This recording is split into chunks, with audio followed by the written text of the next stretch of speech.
¿qué tal? Seguimos con los vídeos de los totalitarismos. Haremos este otro sobre el estalinismo. Espero que también en menos de 10 minutos.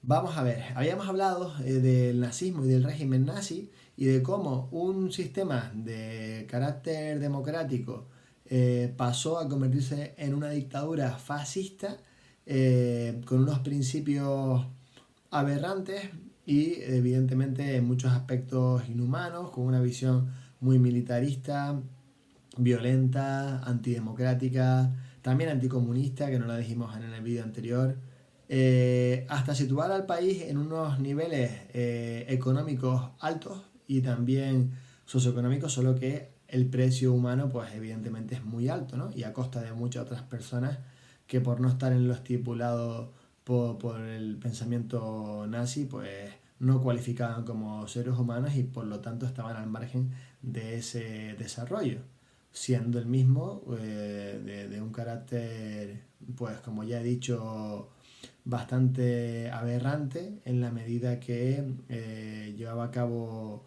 todo tipo de prácticas violentas, represivas y censurables, ¿no?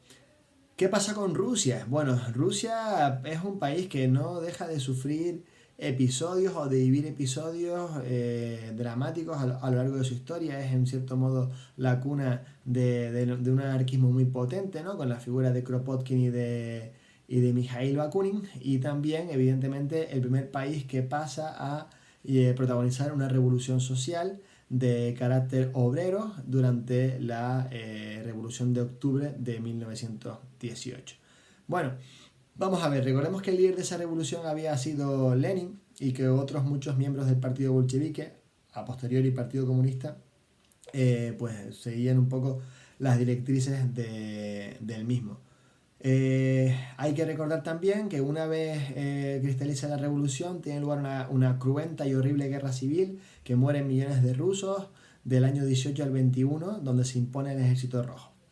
Lenin, que era el líder indiscutible de esa revolución, había creado, bueno, junto con el resto de sus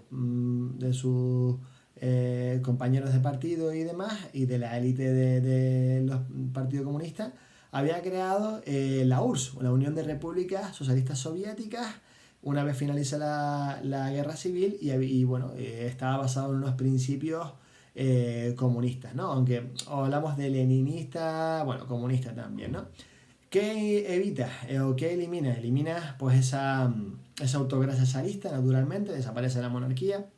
Es verdad que es un régimen de un único partido y bueno, el partido poquito a poco va a ir ganando más protagonismo. ¿Cuáles son los logros que consigue el pueblo ruso como consecuencia de esta revolución después del alto precio que tuvo que pagar?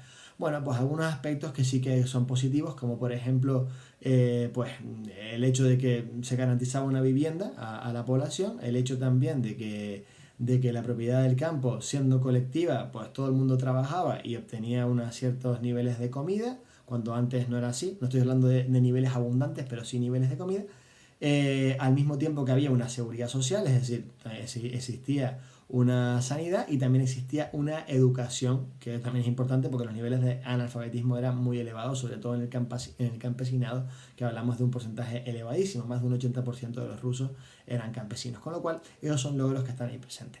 En el año, bueno, del 22 al 24, bueno, hasta el 28 realmente, se lleva a cabo una nueva política económica por parte de Lenin en donde está permitido un cierto capitalismo, un cierto libre mercado y que trae consigo unos beneficios económicos en el campo tras el comunismo de guerra que se impuso durante la citada guerra civil. No obstante, Lenin fallece en el año 24 y hay dos personas que pueden plantear el relevo del liderazgo.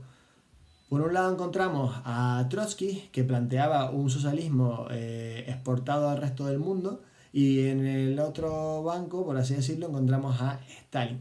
Stalin, que no es su nombre verdadero, Stalin viene del ruso Stal, que significa acero, o hierro, y bueno, es un seudónimo que él emplea.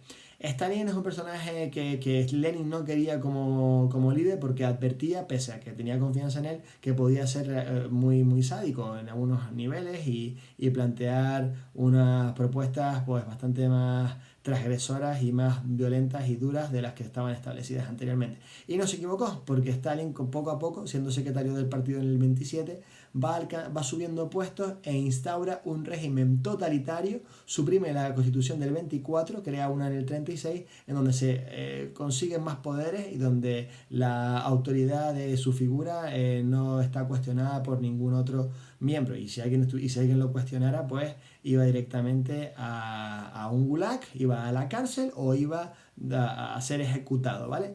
El estalinismo se convierte en una dictadura, insisto, donde también hay un culto a su figura y donde se emplean métodos represivos como una policía secreta o la llevada a los campos de concentración de todas aquellas personas que se opongan al régimen, ¿vale?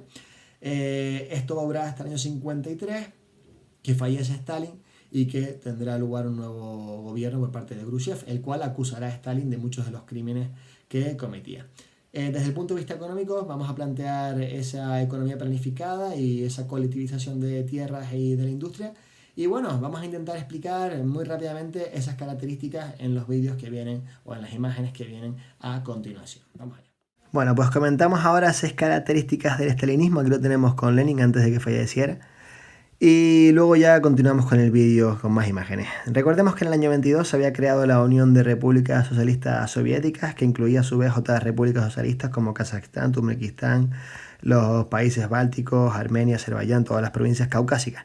En el 24, aquí lo tenemos, muere Lenin, que era el famoso líder de la revolución, y Stalin se va a convertir en el siguiente al mando de la Unión Soviética.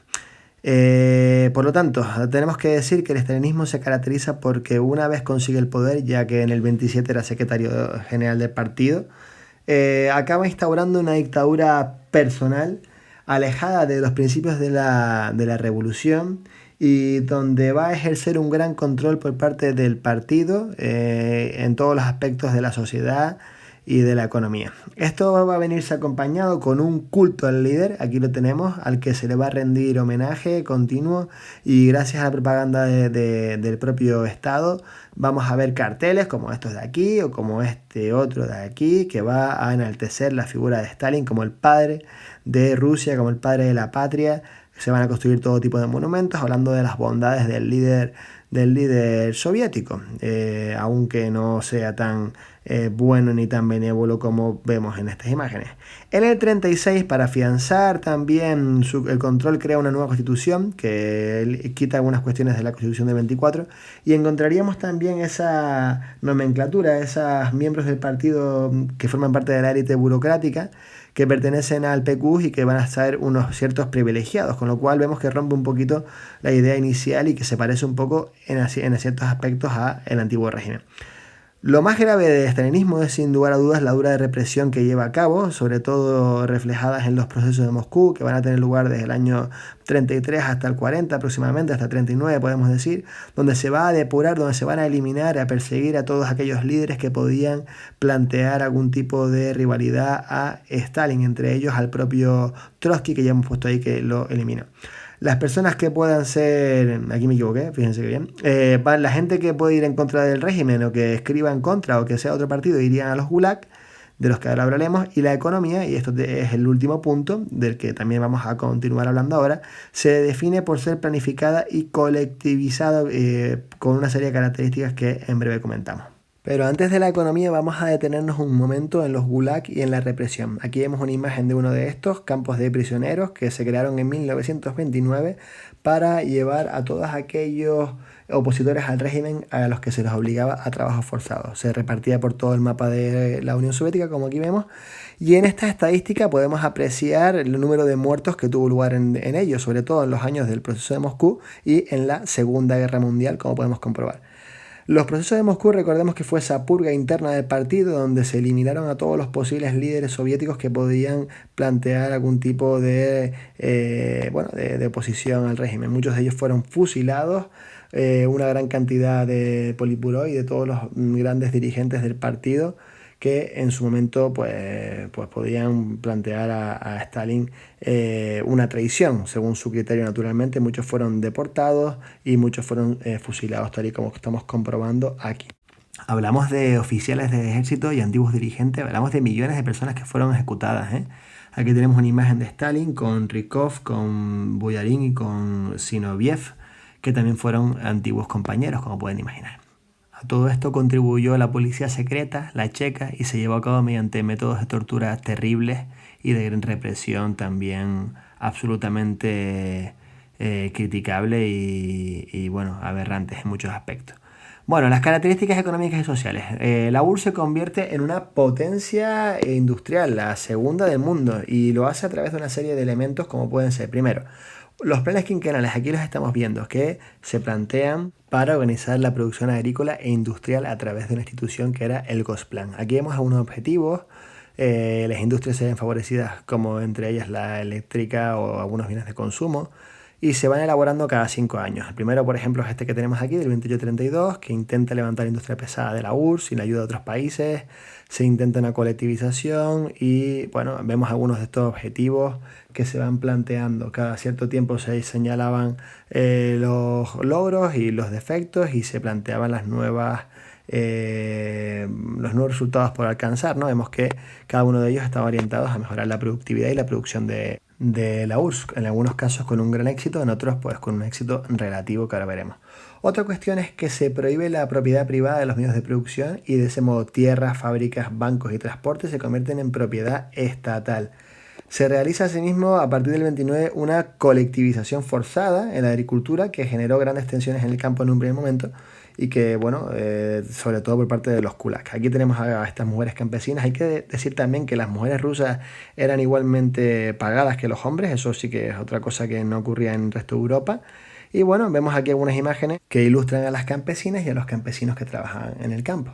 Se crean dos propiedades o se organizan en dos tipos de explotaciones. El kolhoz, que funcionaba como una cooperativa gestionada por los campesinos, propiamente dicha, y el sovkhoz, que era una granja propiedad del Estado. Aquí tenemos una imagen de un kolhoz. Y bueno, los kulaks, que recordemos que los grandes propietarios y grandes terratenientes pues pierden todos esos grandes latifundios que tenían antes.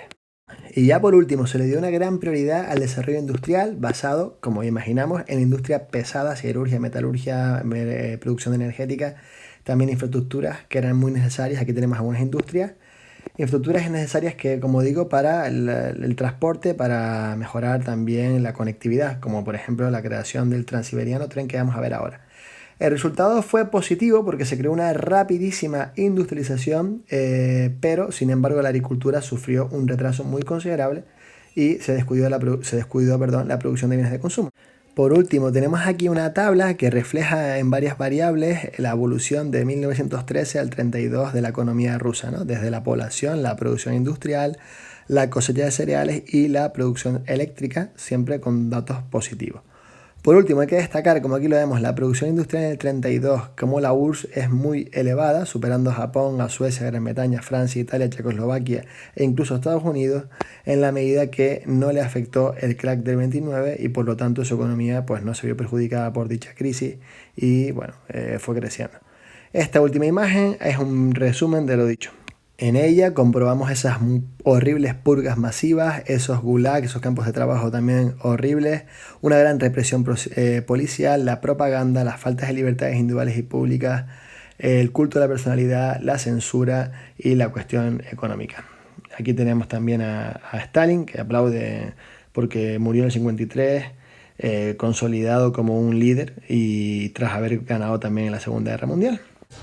Aunque tras su muerte la figura sufrirá un grandísimo desprestigio, naturalmente. Bueno, pues con esto hemos terminado, espero que haya quedado claro. Hemos visto a grandes rasgos el régimen stalinista. Podríamos extendernos un poco más, pero creo que hemos dedicado bastante tiempo a enfatizar algunas de sus características.